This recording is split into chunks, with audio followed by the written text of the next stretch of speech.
윤 대통령의 12.3 비상계엄, 내란 혹은 통치권. 황영석 정치 칼럼니스트. 대한민국의 현실은 법이 있음에도 무시되는 현상을 보며 이것을 한 편의 글이나 칼럼으로는 충분히 설명하기 어렵기에 약 12회에 걸쳐 기획연재로 설명을 드리고자 합니다. 윤석열 대통령이 내란 혹은 내란, 수배에서 벗어날 수 있는 12대 칼럼. 1. 윤석열 대통령의 12.3 비상계엄, 내란 혹은 통치권. 2. 윤석열 대통령 왜 계엄을 선포했는가? 3. 검찰 내란, 우두머리로 구속기소 중앙일보서. 검찰의 구속기소는 공수처 불법수사 연장중앙일보. 5. 공수처장의 1.2채 체포영장 신청과 이순영 판사의 위법한 발부 6. 대한민국 국헌문란 누구의 작품인가? 7. 공수처장과 영장판사의 내란. 8. 심우정은 내란의 수괴인가? 9. 헌법재판소 판사들의 성향. 10. 헌재 재판관 4명의 정치적 좌파 성향. 11. 헌재 재판관 8명의 정치적 우파 성향. 12. 정의 사라진 재판. 국민 60% 윤 대통령 지지가 해다. 윤 대통령의 각오. 일국의 대통령이 내가 죽고 부정선거를 입증하고 나라를 살리자며 계엄을 선택한 윤석열 대통령의 진정성은 대한민국을 사랑하고 내일을 걱정하고 염려하는 2030에게 불이 될 것이다. 대한민국에는 현실적으로 일어날 수도 없는 일이, 엄청나고도 어이없는 일이 벌어지고 있다. 그것은 저 멀리 다른 곳에 문제가 있는 것이 아니라 바로 윤석열 대통령의 국정 운영과 정책 수행에 있어서 정당 내부의 혁신과 통합의 에너지로 행정부와의 조화로운 관계 속에서 국정 최고의 파트너인 여당의 당대표 한동훈, 원내대표 권성동, 비대위원장 권영세의 계산된 아군 수장의 배신으로 인해 더민주당의 호전적인 친중, 종북 세력의 음모를 제어하지 못하고 오히려 암묵적인 동조로 얼마든지 더민주당의 탄핵 소추를 저지할 수도 있었음에도 불구하고 이들은 오히려 탄핵의 앞잡이가 되어 국가의 헌정 질서를 문란하게 하는 아수라장을 만들고 말았다. 국민의힘은 권성동 원내대표가 사령탑이 된 후 2024년 12월 14일에 윤석열 대통령 탄핵소추 표결에서 국민의힘 국회의원 108명 중 탄핵 찬성 12명, 기권 3명, 무효 8명 등 23명이 탄핵안에 대해 당론인 탄핵 반대를 확실하게 이행하지 않았고 사실상 탄핵에 동조한 꼴이 되었다.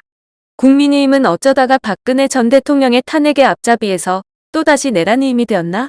국회의 윤석열 대통령 탄핵안 상정 시 탄핵 반대가 당론이었음에도 불구하고 안철수 도예지, 김상욱 의원이 윤석열 대통령이 내란을 일으켰다며 탄핵 찬성을 했는데 사실상 이들 가운데는 대선 후보 혹은 변호사 혹은 박사라 하지만 이들은 내란이 무엇인지, 대한민국의 헌법과 관련 법규에는 어떻게 규정했는지를 정확히 알지 못하고 더민주당의 박찬대 대표와 우원식 국회의장의 바람에 따라 움직였고 또 이들의 이탈에 대해서 국민의힘에서는 어떤 징계도 없었다. 이게 보수 정당인가? 지식도 전문성도 의리도 없는 국민의힘을 보수 정당이라고 해도 될까? 산을 먼저 보고 나무를 봐야. 윤석열 대통령은 비상계엄을 선포하기 전에 비상계엄을 선포할 수밖에 없는 상황을 KBS 등 방송과 언론을 통해서 정확히 설명했고 대통령의 통치권으로서 발동한 비상계엄은 헌법 제77조와 계엄법 제2조 2항에는 사회질서가 극도로 교란되어 행정 및 사법기능의 수행이 현저히 곤란한 경우에 공공의 안녕질서를 유지하기 위해 비상계엄을 선포할 수 있도록 규정했다. 비상계엄은 대통령이 국회의원이나 검사 혹은 판사가 확인할 수 없는 다양하고 엄청난 정보를 다양한 루트로 알기 때문에 판단 기준이 다를 수 있으며 헌법과 관련 법률의 위반만 없으면 관여할 수 없는 대한민국 대통령의 통치권이며 고유 권한이기 때문에 윤 대통령이 선포한 합법적 계엄 선포에 대해서 관여하거나 판단할 수 없는 것이 헌법과 계엄법의 정신이다. 이처럼 윤석열 대통령은 헌법 제77조 1항에 공공의 안녕질서를 유지할 필요가 있을 때 계엄을 선포할 수 있으나 다만 제5항 국회가 제적과 반수의 찬성으로 의결하여 계엄의 해제를 요구한 때에는 대통령은 이를 해제하게 규정되었기에 계엄 선포 6시간 만에 계엄을 해제했다.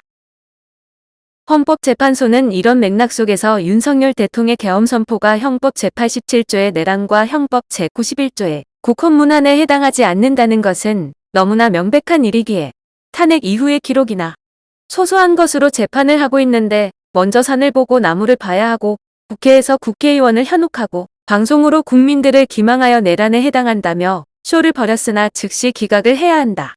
헌법재판소 직무대행 문영배는 고등학생이면 누구나 알 수 있는 헌법과 관련 법률에 대하여 마치 자신이 대단한 지식이 있는 것처럼 호들갑을 떨고 있으나 위헌적 판결을 해서는 안 된다.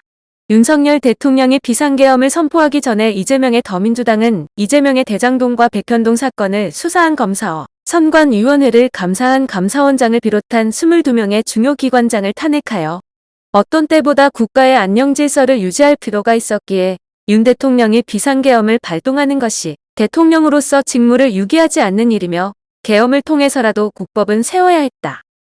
따라서 헌법 제84조에는 대통령은 내란 또는 외환을 제외하고는 재직 중에 형사상 소출을 받지 아니한다고 규정하였기에 대통령의 내란과 외환의 수사권은 경찰에 있음에도 불구하고 오동훈의 공수처가 수사를 하고 체포영장 발급을 신청하고 또 판사가 형사소송법 제110조와 동법 제11조를 위반하여 군사상, 공무상 비밀시설과 자료는 책임자의 승낙 없이 수색하지 못한다는 조항을 어기고 불법으로 체포영장을 발급했고 오히려 법을 위반한 공수처와 검찰이 대통령을 구속 수사를 하는 이와 같은 모든 행위가 직권남용에 해당하지만 사실상 형법 제87조 대한민국 영토의 전부 또는 일부에서 국가 권력을 배제하거나 국헌을 문란하게 할 목적으로 폭동을 일으킨 자에 해당되기 때문에 결국은 내란죄의 처벌을 받아야 할 것이다. 충청권 정치인 심대평의 아들 심우정은 검찰총장이 되어 출세를 한 듯 보였으나 결과적으로는 공수처나 일개 판사보다 영향력이 더 크기 때문에 결국 심우정 검찰총장이 내란의 우두머리의 처벌을 받을 것이며 오동훈 공수처장과 권세혁 비상계엄 대책본부장은 내란의 처벌을 그 하수인들은 부하 수행에 해당하거나 단순하게 가담한 자도 내란의 처벌을 받게 된다. 누가 내란의 우두머리인가? 내란의 우두머리는 사형, 무기징역 또는 무기금고에 처하며 모의에 참여하거나 지휘하거나 그 밖의 임무에 종사한 자는 사형, 무기 또는 5년 이상의 징역이나 금고에 처하며 살상, 파괴, 약탈을 실행한 자도 같으며 부하수행, 줏대 없이 다른 사람의 주장에만 따라서 그가 하는 짓을 따라 행동함하거나 단순히 폭동에만 관여한 자는 5년 이하의 징역이나 금고에 처함으로 형법 제87조의 의거내란의 처벌을 받아야 한다. 설 명절이지만 맹추위와 풍찬 노숙에 아랑곳하지 않고 조폭보다 무도하며 뱀처럼 사악한 폭도들로부터 나라를 지키는 국민들을 향한 윤석열 대통령의 정성 어린 격려가 힘이 될 것이다. 윤석열 대통령의 12.3 비상계엄은 헌법 제77조 1항의 공공의 안녕질서를 유지할 필요가 있을 때 적용할 대통령의 정상적인 통치권으로 보아야 할 사안을 공수처와 경찰과 검찰과 언론은 내란으로 호도했지만 대한민국 헌법학자 대부분과 소심파 판사들은 통치권으로 보았다. 새벽 미명의 어둠이 아침을 맞으면서 물러가듯 봄이 오면 실제 내란의 주모자도 끝날 것이다.